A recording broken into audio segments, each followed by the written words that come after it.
This video is sponsored by you, links for the channel are in the description along with the Discord. Hello there, Arknights 1.1 feel the most loyal to the Supreme Chief YouTuber here. So, the 1.1 stream for Arknights Endfield happened, and the most hype thing in there is the crate for weapon essences. But that's not to say the rest wasn't cinema. Keep in mind something while watching this video, these are very quick, very preliminary reactions to Tangtang and Rossi. The meta can and most definitely will develop further after their release and after we actually get to playtest. This is just early theory crafting and what I think of their kits. We don't even have their exact numbers yet or the signature weapon effects. We also won't be talking about gear sets since they are adding new ones which we don't know what they do. Tangtang is a cryocaster hand cannon unit and possibly the most self-sufficient operator we have in the game to date. While she obviously works better in a team, servicing a proper DPS like Yvonne or Rite, everything she would want from others she can just do herself. Her battle skill creates a water sprout, which is this little tornado thing. This applies one cryo infliction to every enemy it touches, and gives those enemies arts susceptibility. Applying cryo infliction or an arts burst on an enemy will trigger her combo skill, which deals some damage, which pierces through enemies, and creates a whirlpool. Whirlpools interact with her battle skill and ultimate. They are consumed to create more water sprouts for more damage.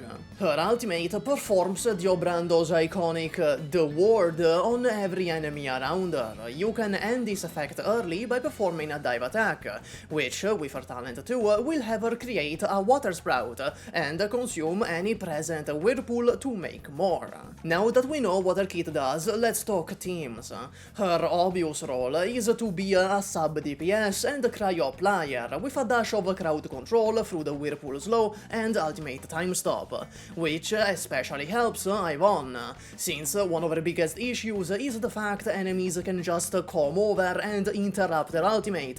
The biggest question with Tangtang is who do you replace in the existing teams, and that entirely comes down to how much arts susceptibility she applies with her battle skill.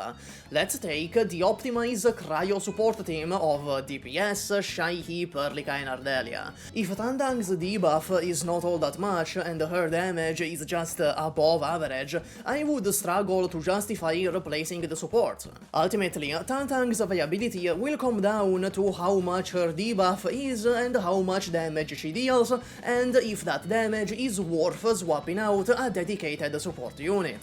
In 1.0, I didn't find double carry teams to be all that strong compared to hyper buffing one carry, and that seems to be precisely what Tangtang is made for, double carry teams with her as the second carry.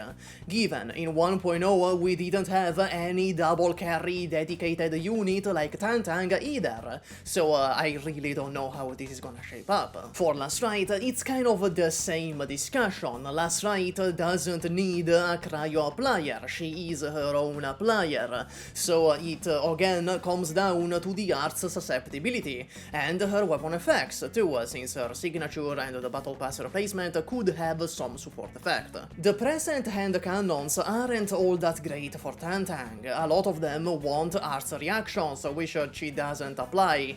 The best I can think of to run on Tangtang, beside her signature and battle pass option, are Artsy Tyrannical, Yvonne's signature, and Rational Farewell. I guess Howling Guard and Long Road too. Though, depending on Tangtang's damage, why not run her as the main DPS?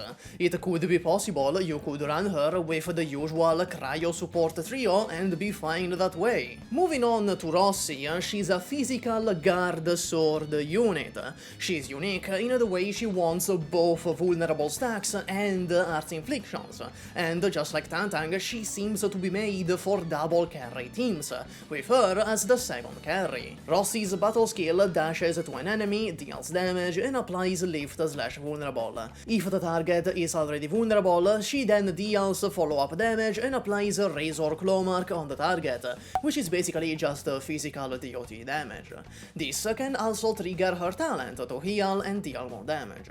Her combo skill is the first one with 2 sequences, and triggers when an enemy has both vulnerable and an arts infliction. The first sequence has Rossi dash forward and deal damage.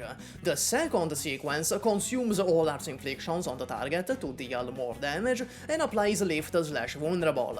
However, the second sequence is actually a quick time event, which, if done with perfect timing, will apply an extra vulnerable stack. Don't worry, the timing seems extremely lenient and she glows bright ass yellow when you have to press it. Her ultimate is just a bunch of damage while aura farming and applies hit infliction on the target, which I guess helps her trigger combo skill self-sufficiently. So the game plan with Rossi seems to be to have someone put arts inflictions on an enemy so that Rossi can come in and spam out a bunch of vulnerable stacks, which the main DPS will then consume for damage. Angelina's stocks are immediately rising, as she can do everything Rossi wants. On her battle skill and ultimate she applies nature infliction, while on her combo skill she applies vulnerable. She is probably Rossi's best partner. So, an ideal Rossi team would look something like Angelina, Rossi, Endmin, and either PogChamp for Breach and more SP, or Chen to spam out vulnerable stacks even quicker. You'd go something like Angelina battle skill into Rossi battle skill into Chen and Rossi combo skills, then immediately into Endmin battle skill, since you have 4 vulnerable stacks already. Alternatively, Angelina battle skill into Rossi battle skill, then Rossi combo skill into another Rossi battle skill, into Endmin battle skill, into PogChamp combo skill. Or you can use PogChamp first, consume the 3 vulnerable stacks you make without the second Rossi battle skill, and apply Breach before doing this. If you don't have Angelina, Wulfgard seems to be her best option. He can spam out inflictions easily, and Rossi has bonus effects on her talent specifically for hit inflictions and combustion. Once again, if she is actually worth running will depend on her damage, and if you have Angelina already. Angelina is such a huge boon to any team she works in that if you have a team she works in, you should run it. Not just that, Rossi finally makes Angelina in physical teams properly viable.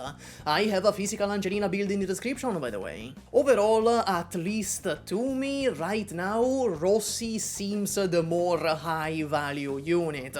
Because if Tangtang's arts susceptibility and damage don't shape up, I'd struggle to see where you'd put her. When it comes to Rossi's weapons, you have a lot more options than Tangtang. Of course, you have the signature and the battle pass replacement, but there's also Rapid Ascent, Never Rest, which is PogChamp's signature, Sundering Steel, and Aspirant, which all work very well with her. And that's all. Max out your Akekuri. Bye.